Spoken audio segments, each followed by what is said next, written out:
Tall Tale TV. The Duchess of the Shallows by Neil McGarry and Daniel Ravipinto. Chapter 4, What the Fire Forged. Smoke was not all she remembered from that night. There was also darkness and the light, two extremes that burned each other to ash, leaving nothing else behind. The darkness had been a deep yet unrestful sleep. She was dreaming that old dream of someone there in her room hovering over her bed, only inches away, a gray shape that was insubstantial and yet there in some terrible way she did not understand. And then that figure reached forth and pushed on her chest so hard that all the air went out of her lungs in a rush, and she could not gasp even a breath to scream. Several times before, she'd woken Father, or Justin, or Marguerite when she'd fallen from bed, thrashing her way back to wakefulness.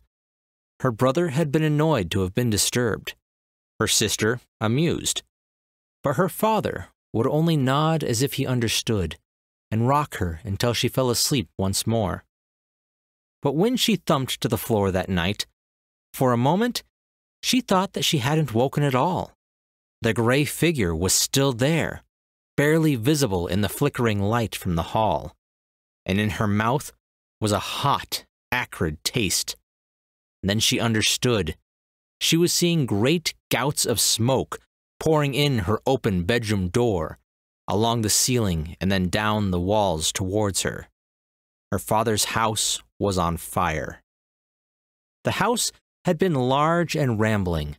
The attics reached to the heavens and the cellars to the depths of the earth, and in her memory, always full of furniture, of food, of people. But that night, all she could remember were empty rooms.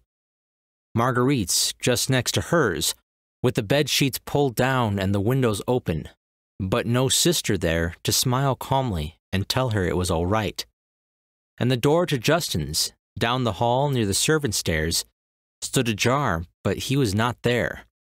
And the kitchens were empty, and the dining hall, and the sitting rooms, all of them empty of everything but smoke and fear and silence. And she was alone, a little girl in her white nightgown, and she stumbled through the rooms and corridors of that house and found no one. They'd left her all alone.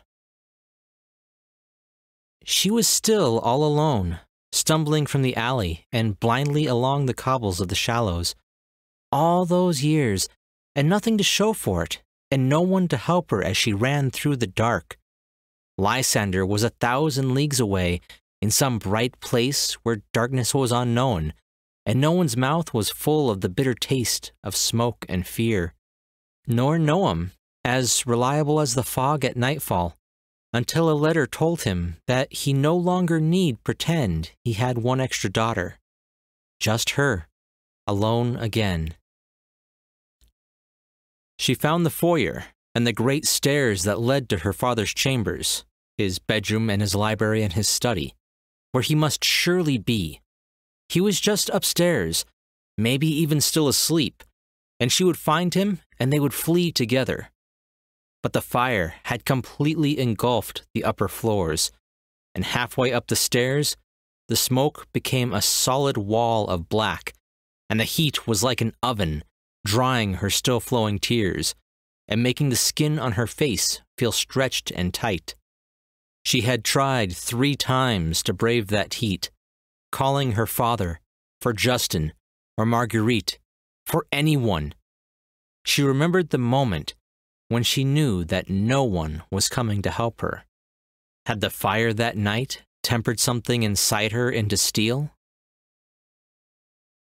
She fell then, there in the street, and the wet cobbles against her hands were a reminder that she was not standing on that then endless staircase, and yet she could still see it as the gray and the black filled her eyes, and her nose, and her mouth, and all she could hear was the roar and the crackle of the flame.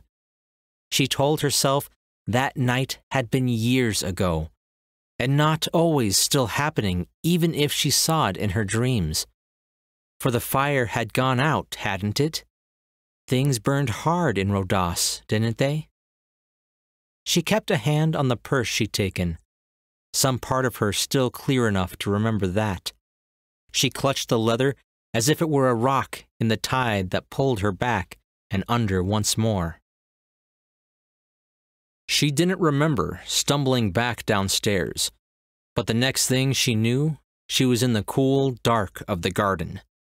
The night air was cold against her skin and needled through her nightgown, even as she felt the heat of the house behind her.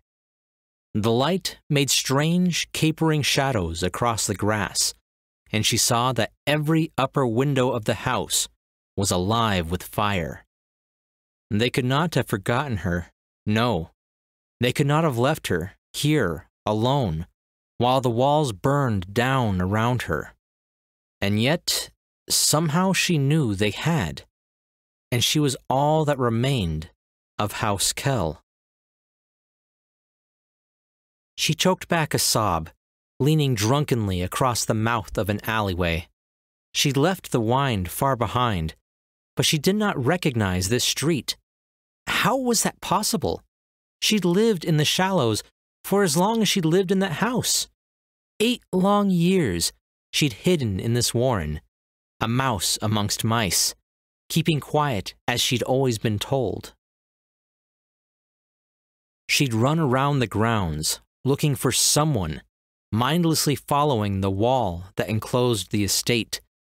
But she only ended up where she began, and none the safer. She fell into the grass, defeated, and never knew how long she lay there before Gelda found her. Gelda, who had been her nurse for as long as she could remember. The closest thing she'd ever known to a mother. There had been a wet nurse when she was little, they told her, someone to feed the child who had killed her mother coming into the world. But Duchess, no, Marina, she had been Marina then, remembered only Gelda. She was a spare, gray thing of gristle and sinew and hard angles, a paradox of much warmth and little patience.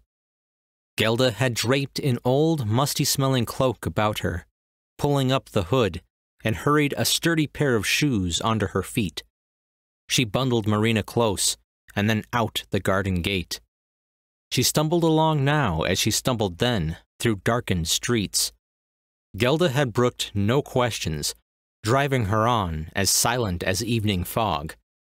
The house was only their winter home, but surely the country estate had not been burned. Had Father and Marguerite and Justin gone there? Why hadn't they come for her? She'd asked Gelda all that and more, but the old nurse simply tugged her silently along, ignoring questions and pleas alike.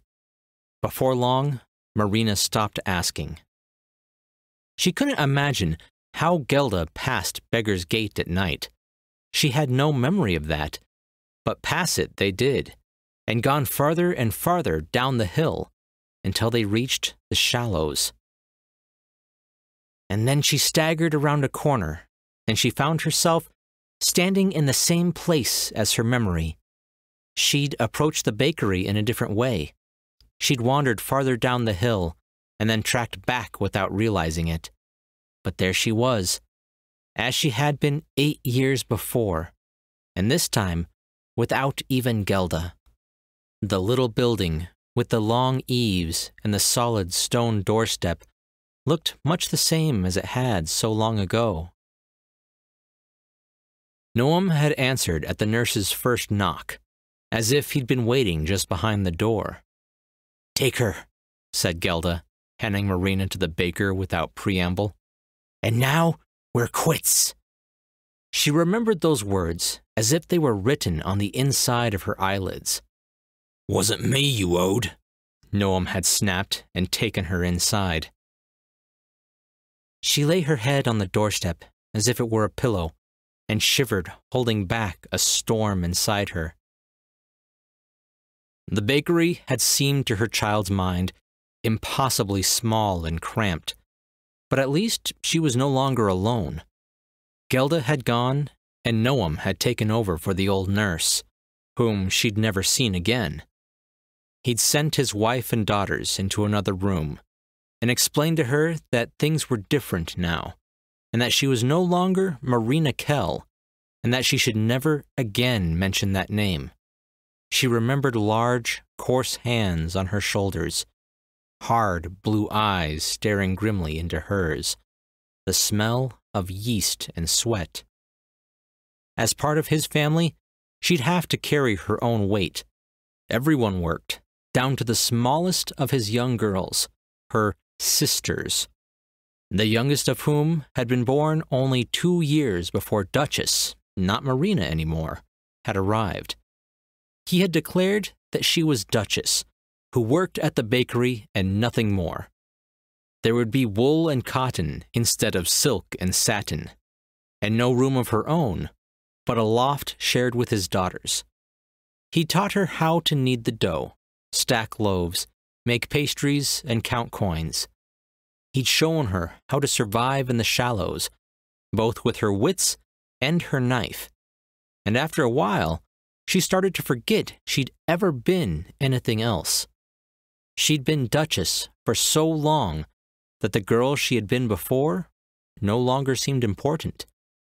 She'd had her life with Noam and his wife and the sisters who were not her sisters, and later Minette and Lysander, and the market, and gossip with Daphne and Lorelei at the Vermilion.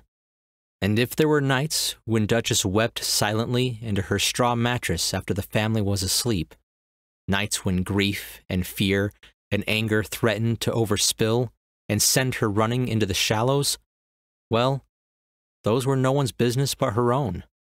No one saw the tears, or heard the grinding of clenched teeth, or knew of the midnight oaths that one day she would have no need of any of them. She would be strong and rich and free, and no one would ever again send her running from fire into fear.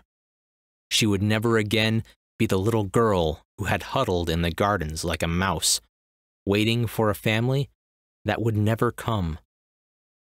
Only in rare moments would memories of that old life stir, in the smell of some high lord's perfume in the market, or the swirl of a noble woman's dress as she climbed into a carriage, or the cultured laugh of one of Minette's more upscale customers. Then, despite everything Noam had taught her, and everything she had lived since that terrible, fiery night, she would for one instant remember who she had been. She lay for what seemed like hours, her head against the stone, shivering and remembering. 8 years of bread and pastries, and angry glares and cramped rooms, and nothing to show for it but 4 florin and a brass mark. All the secrecy and the lies and the hiding brought her right back to where she had began, thrown out, left to the dubious mercies of the city. No one came for her then, and no one would come for her now. The only difference was this time she was not surprised. She sat up some unfathomable time later, still sniffling, wiping at her eyes and nose, the faint taste of smoke still on her tongue. As she did so, the coin bag slipped from her hand, its contents spilling out under the light of the slowly sinking moon. She lay there for a long moment, watching the light glisten along the edges of the coins.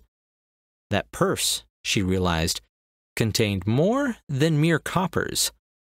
There lay what she had to show for her time in the shallows, her wits and her luck, the nimbleness of her fingers, and the quickness of her feet. She'd been attacked by a man who was larger and, possibly in the long run, faster, and she'd bested both strength and speed with her steel and her wits.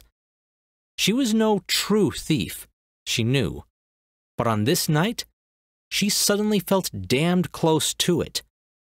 Sweeping up the contents of the purse, she could, for the first time, truly imagine herself following the same path as One Penny Will, or even Naria of the Dark. After a while, she picked herself up out of the mud and headed back to the garret, thinking hard even though her mind seemed as tired as her feet. The task Hector had set her was madness, but perhaps it was a madness she could manage. The risks were great, but so were the rewards, and whether she succeeded or failed, her path was her own. Passing up this opportunity meant only that she'd spend her days waiting for the next pull of the string that would send her life spinning out of control. She was damned if she turned back now, she resolved, climbing the rickety stairs to Lysander's door. The only way forward was through. The night of the fire was not this night, she reminded herself, and one drunken ruffian was no Baron Euspius. Still, she reflected as she undressed and fell exhausted into bed, everyone started small. With a last glance at the purse she'd taken, she thought it was as good a start as any. She was soon asleep and dreaming not of fire and flight, but of Noam's kitchen in the early morning. She was searching desperately for yeast, but no matter where Duchess looked, she found only flour. Neil McGarry and Daniel Ravipinto have self-published 3 novels in their fantasy series, The Grey City, with 2 more to go. They are currently working on the 4th book in the series, The Fool of the Gods. When not writing, they also have a weekly podcast, Nitpicking the Next Generation, where they take a beloved part of the Star Trek franchise, look at it with jaded eyes, and then talk about everything that's wrong with it. Neil and Daniel are geeks from way back, with interests ranging from Dungeons & Dragons, which they still play, along with other role-playing games, to interactive fiction, which used to be called text adventures back in the day. Neil was published in Dragon Magazine, back when there was a Dragon Magazine, and Daniel has written a couple pieces of award-winning interactive fiction, including Tapestry and Slouching Towards Bedlam. They have both also recently published a scholarly work, In the Shadows of the Status Quo, where they talk about the forgotten people of modern fantasy, most particularly in Lord of the Rings and Game of Thrones. Their website can be found at www.peckable.com. Thanks for listening. If you want to hear more stories like this, make sure to subscribe to the channel and sign up for the weekly newsletter. I'm Chris Herron, and that's it for today's Tall Tale TV.